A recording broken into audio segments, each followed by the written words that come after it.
Hey guys, welcome back to the channel. Today we'll be starting a new series on the topic Globalization, which is chapter 4 in your class 10 economics textbooks. This video is part 1 of the series, so welcome. Today's topic is global production. Globalization is essentially the rapid integration or interconnectivity between countries. And historically, it has existed for centuries. Since 130 BC, the trade of Indian spices and Chinese silks and fabrics took place. Maritime silk routes have existed for centuries. However, they were confined to trading finished goods. So if we recall chapter 2 in economics, sectors of economy, we know that there's raw material, intermediate goods, and finished goods. So intermediate goods have to go through the industrial processes in manufacturing in order to become a valuable good to consumers. And finished goods are the goods that come into the hands of the consumers and are utilized frequently. So in the past, globalization was confined to trading finished goods. Spices were manufactured in India and traded to the world. And silks were sewn in China and exported to the world. However, modern-day globalization has witnessed a paradigm shift because goods are not only being consumed globally, but they're also being produced globally. And this has been made possible by MNCs, multinational corporations or companies. MNCs control production in dispersed units across the world. They originate from a country such as America, but they have production units that are spread out across the globe. To illustrate this, let's look at an example. Imagine the sports apparel company Nike. The manufacturing takes place in industries that are located in China.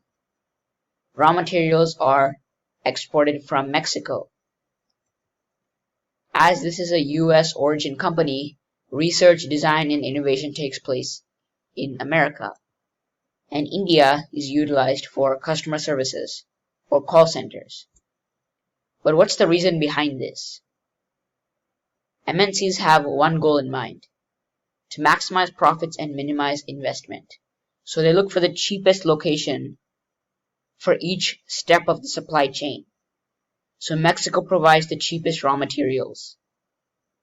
China is a key manufacturing hub, and obviously production is cheap, so manufacturing takes place in China.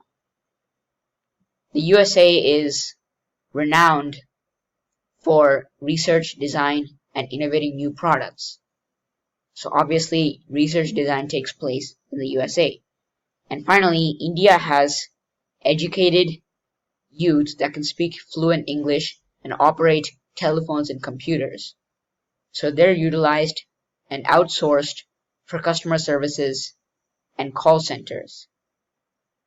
So every step from deriving the raw materials to manufacturing the intermediate goods and even the markets are spread across the world. And finally, any complaints are channelized towards India. So different countries are coming into play, and they're only controlled by one company, which is Nike USA. So that's how MNCs disperse production across global units. But why? As I mentioned earlier, the MNC's goal is to maximize profits and minimize investment. So they're trying to find the cheapest locations for every step of the supply chain. Low investment and high profits is essentially the motto that all MNCs follow and live by. Economists have coined a special term for the investment that MNCs or any foreign companies make in a different country. It's called foreign investment. So the name is pretty clear on its own, foreign investment. So if any foreign company invests in a different country, excluding the parent or the origin country, it would be known as foreign investment. So for example, Nike USA is investing in employing and setting up institutions for call centers and customer service in India. So the buildings, the labor, the power, that's all foreign investment. Coming back to this low investment and high profits, how can MNCs make low investment? As I mentioned earlier, they look for the cheapest labor, cheapest land, cheapest electricity and water and other essential commodities, and they're also seeking support or incentives from the governments of other countries. For example, India is incentivizing any renewable energy companies or biotechnology companies because those are propelling towards the future, and the future rests on these companies. So that's why any new startup, such as any renewable energy company or any AI/ML startup, those would all come to India. They'd flock to India because India is offering incentives. So these incentives could be providing cheaper labor, cheaper building costs, or anything along those lines in general. So MNCs look for low investment, and they also want high profits, which is quite simple because the return on investment for low investment is obviously going to be high. Nike products, for example, have great demand across the world. Every mall in India has a Nike outlet, so they're reaping profits with no difficulty, and they're also investing low. So that concludes this part 1 video in the series of globalization in the Indian economy.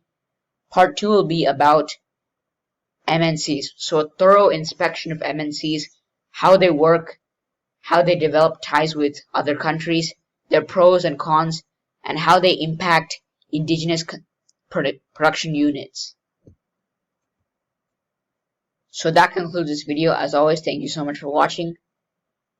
Be on the lookout for the next parts. And until the next video, it's Ch.4 signing off. Peace.